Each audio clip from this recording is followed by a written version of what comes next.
Kam jirtu daawwattoota qophiiwwan keenya kun ka daawwachuu jirtan qophiiwwan keenya ka jedhamu asiitii YouTube irraa kaasanii darbu an keessummeessi keessan wayyeessadha duraan dabarsee yeroo keessan waan naa kennitanii fi galatoomaa isaniin jedha qophiiwwan keenya har'a irraati kaasaa deemu waan picture kana arguun dhabdanii picture kana keessa picture kun Facebook irraa tureedha website hedduuras injira picture kana keessa eenyutu jira wotanii Abbaduulaa Gammadaa fi gaazexeessitoota Oromiyaa Miidiyaa Neetworkiiti.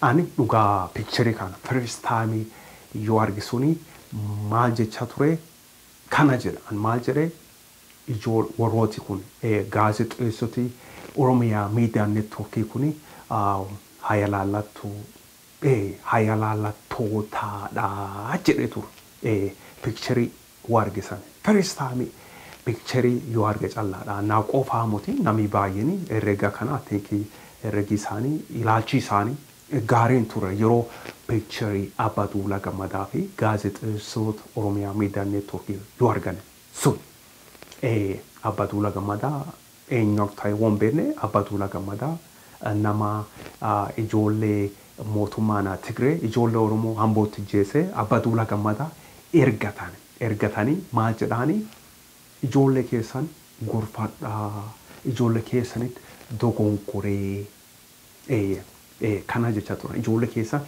adabsiifadhaa ijoollee keessanitti balleessee ijoollee keessan kanaaf du'aniidha jedhe Hamboo deemee uummata Oromoonni kana jedhe Abbaduulaa Gammadaa jechuun isaadha jechuudha akkasi tolega Abbaduulaa Gammadaa akkuma dhageettanii akkuma beektanii asi Minneapolis USA ture ka dhufanii maali isaan immoo eenyu wajjin turan yoo dhufanii airportis kaasaa deemee fuudhee hoteela maali waliin ka godhe namoota hawaasa ugaadiniiti hawaasi Oromoo qubasin qabu hawaasa Oromootiin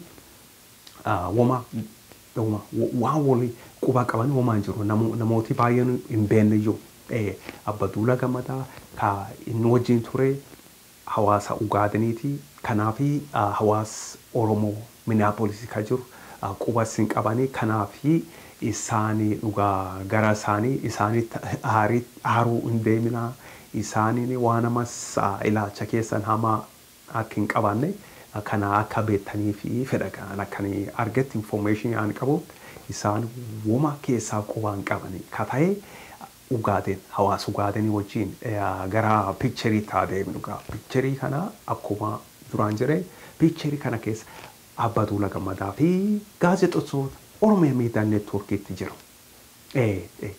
picture eegi ilaalee deebiis asiinis qabe ilaalee achiinis Facebook irratti ilaale sanin booda maal arge viidiyoo lama baay'ee ture jiru viidiyoo tokkommoo ka Abdii Fiixee ka gaafii gaafatu Abdii Fiixeen eenyu gaafata Abbaduulaa Gammadaa gaafii gaafata gaafii isaa deebii immoo akkuma beektanii hin arganne akkuma beektan warrooti awwayyaaneen ergattootaati ballefi gaafii na gaafadhuu siin jedha garuu deebii siin kennu akka feete gaafachuu dandeetta akka feete afaan feete akka feete qarattee maal jettee maarkefoonii qabattee afaan kee midhaaffatte waan feete akka feetetti gaafachuu dandeetta jarasan garuu deebii hin argattu kuni haaramuti namoonni tuntu beekadha akkasidha Abdii Fiixeen akkuma duraan jedhee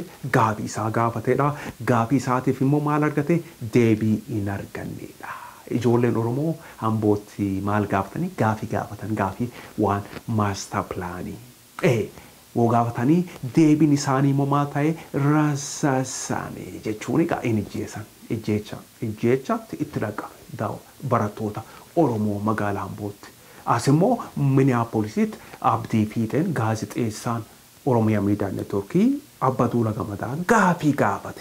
Abbaa Duulaa Gammadaa deebii hin kennine akkas kanatti turedha. Gara picturii sanitti itti haasa'u mal gara waan picturii kan irraa haasa'u maleedha.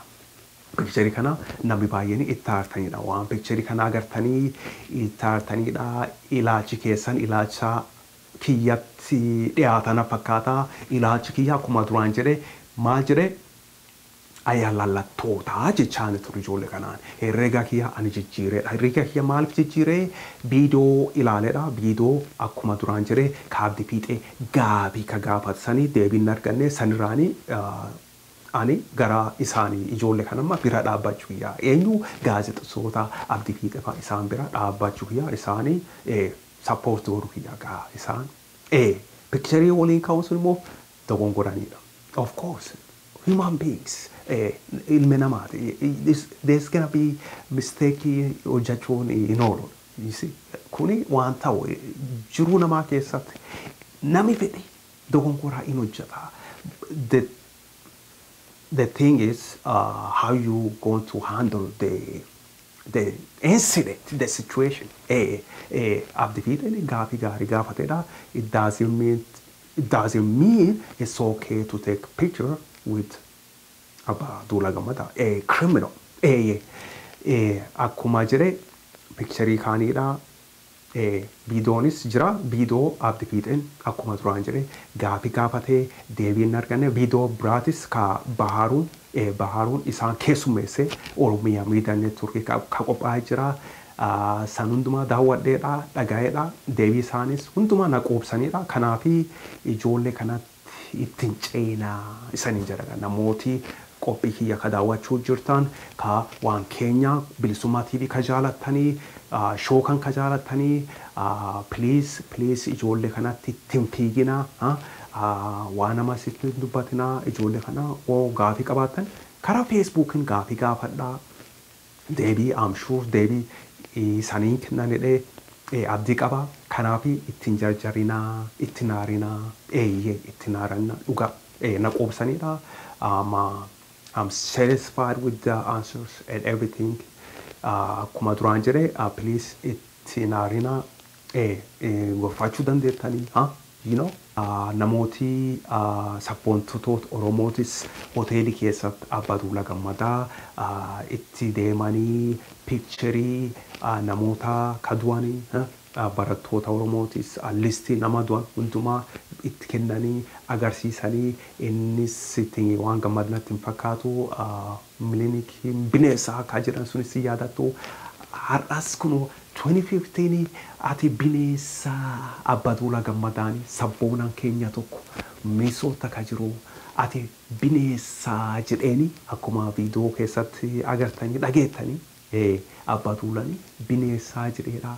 Kanaafi sabboota toota kennaa ka Austraaliyaas kaas Minnesota jirtan jabaadhaa galatoomaa.